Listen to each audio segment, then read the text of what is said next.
आज़म खां साहब ने अपने दूसरी मिनिस्ट्री में उर्दू टीचर्स और ट्रांसलेटर्स की जो नियुक्तियां कराई हैं, वो लोग आज भी रिटायर नहीं हुए।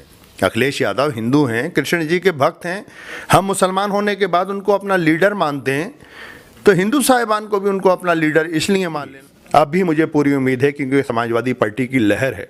गांव गांव, मोहल्ले मोहल्ले, कस्बे कस्बे, नगर नगर, डगर डगर समाजवादी पार्टी की लहर इसलिए है कि लोग इस दौर में परेशान हैं सरकार से। कुछ भी हासिल नहीं हुआ। सरकार का जो वोट बैंक था उसको कुछ हासिल नहीं हुआ।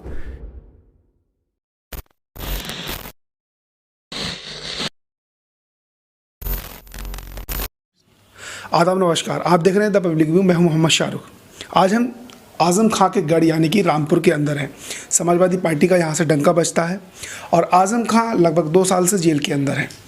क्या क्या उन पर इल्ज़ामात हैं वो तो आप सभी को पता है। यूनिवर्सिटी के अंदर जो ज़मीन थी उसको लेकर के थोड़े और हैं, लेकिन अब तक क्या कार्रवाई हो पाई है उनके केस में? वो जेल के अंदर हैं। बीवी तंजीम फातिमा तो वो बाहर आ चुकी है, लेकिन अब्दुल्ला आज़म और आज़म खां अभी जेल के अंदर है। क्या क्या कार्रवाई हो पाई है, कितनी उनकी कानूनी कार्रवाई चल पाई है और कब जेल से बाहर आ सकते हैं, और आने वाले विधानसभा 2022 में क्या होने वाला है अगर आज़म खां आते हैं तब और आज़म खां नहीं आते हैं तब, ये हम जानेंगे। हमारे साथ एडवोकेट मोइन खान साहब हैं हमारे। उनसे हम जानेंगे कि आखिर रामपुर का माहौल क्या रहने वाला है और उत्तर प्रदेश का माहौल क्या रहने वाला है बिना आज़म खां के, या आज़म खां के आने के बाद में क्या रहने वाला है। आपका बहुत बहुत स्वागत है मोइन खान साहब। जी शुक्रिया। सबसे पहला सवाल तो यही है कि अगर उत्तर प्रदेश की राजनीति की बात करें तो अगर आज़म खां उत्तर प्रदेश की राजनीति में नाम नहीं आए तो एक अधूरा सा लगता है। अभी फ़िलहाल वो जेल के अंदर हैं। अगर जेल से नहीं आते हैं विधानसभा चुनाव तक तो माहौल कैसा रहेगा? दिल ना उम्मीद तो नहीं, नाकाम ही तो है। लंबी है गम की शाम मगर शाम ही तो है। दस्ते फलक में गर्दिशे तकदीर तो नहीं, दस्ते फलक में गर्दिशे अय्याम ही तो है। सारी मुश्किलात धीरे धीरे सॉल्व हो रही हैं, छट रही हैं। काले मंडराते हुए बादल जो 2 साल से आज़म खां साहब और उनके चाहने वालों पर तरह तरह की यातनाएं लेकर, तरह तरह की सऊबतें लेकर, तरह तरह की मुश्किलात लेकर आए थे, वो काले बादल, काली बदरियां अब छट रही हैं। उम्मीद है कि आज़म खां साहब इलेक्शन से कब्ल रामपुर आ जाएंगे और उन्हीं की क़यादत में 2022 का ये हम चुनाव फतेह की तरफ पहुंच जाएंगे। अच्छा, आप आज़म खां साहब के इतने करीबी रहे हैं, आपने सारा कुछ देखा है, काफ़ी अरसे से आप राजनीति के अंदर हैं। आपने बताया था कि आप लोहिया में भी थे, जो आपको पद मिला हुआ था, वरिष्ठ नेता हैं, समाजवादी हो। आपने बीएसपी का भी कार्यकाल देखा, आपने बीजेपी का भी देख लिया। अच्छा, लेकिन समाजवादी पार्टी 2017 में कैसे मात खा गई?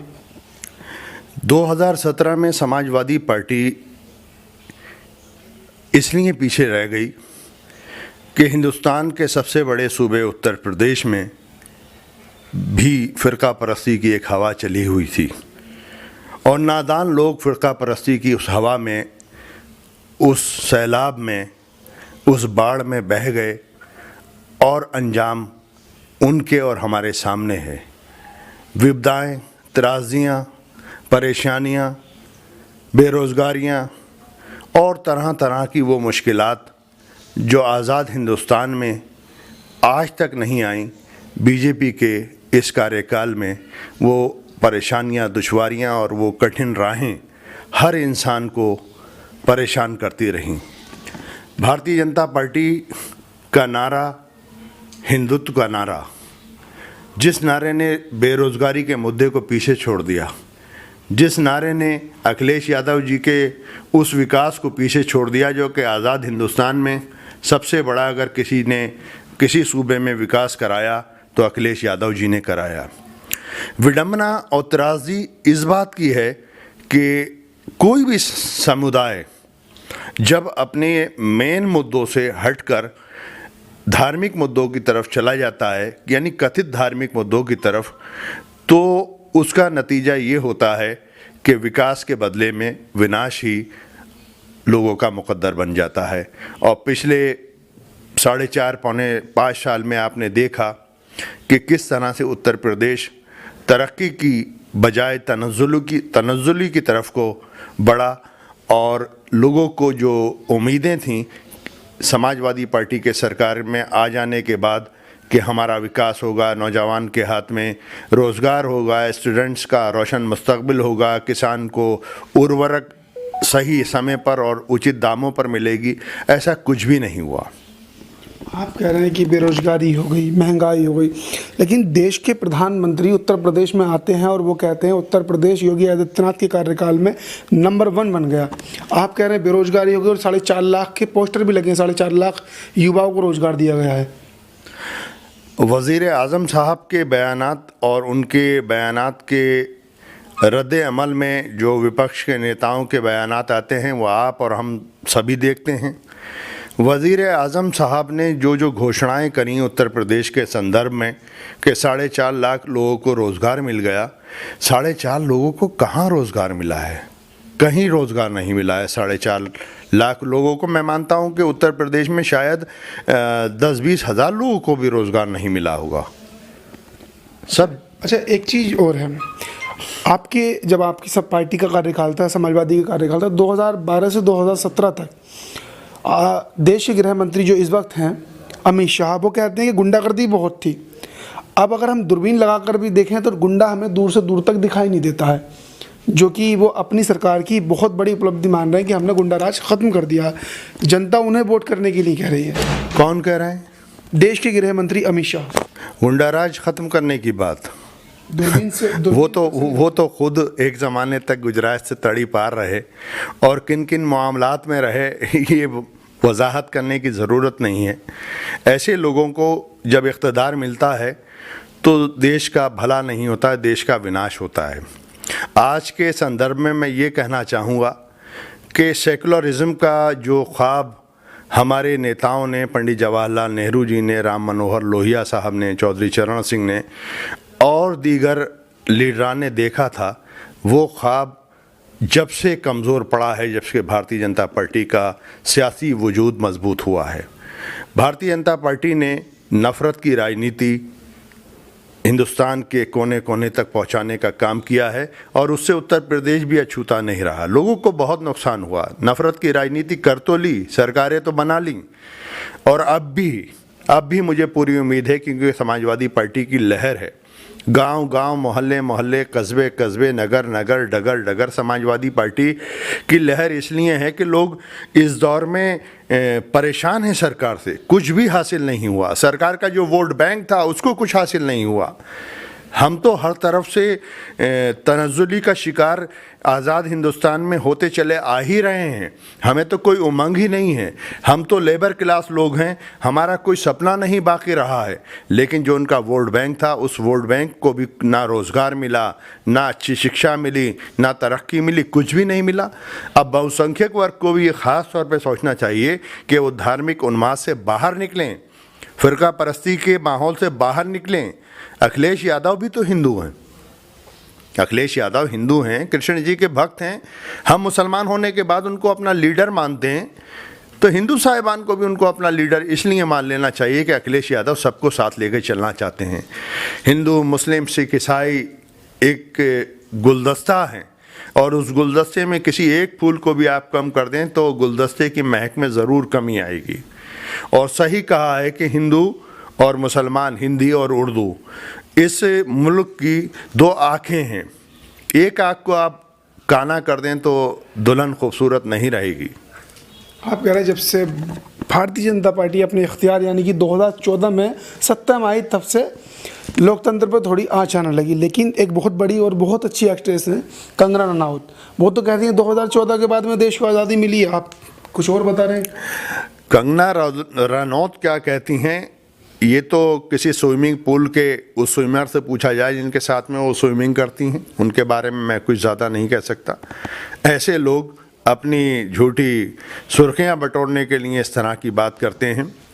क्या इनकार किया जा सकता है पंडित जवाहरलाल नेहरू कि उस मजबूत नेतृत्व के बारे में कि जो हिंदुस्तान को इतनी बड़ी लीडरशिप मिली थी, क्या इनकार किया जा सकता है महात्मा गांधी की कुर्बानियों का? क्या इनकार किया जा सकता है अशफाक उल्लाह खां, मोहम्मद अली जौहर, मौलाना शौकत अली, हसरत मोहानी, रफ़ी अहमद किदवाई की कुर्बानियों को फरामोश किया जा सकता है? केवल और केवल 2014, हम ये नहीं कहते कि 2014 के बाद में कोई काम नहीं हुआ होगा। जाहिर सी बात है, सरकारें बनती हैं काम करने के लिए बनती हैं।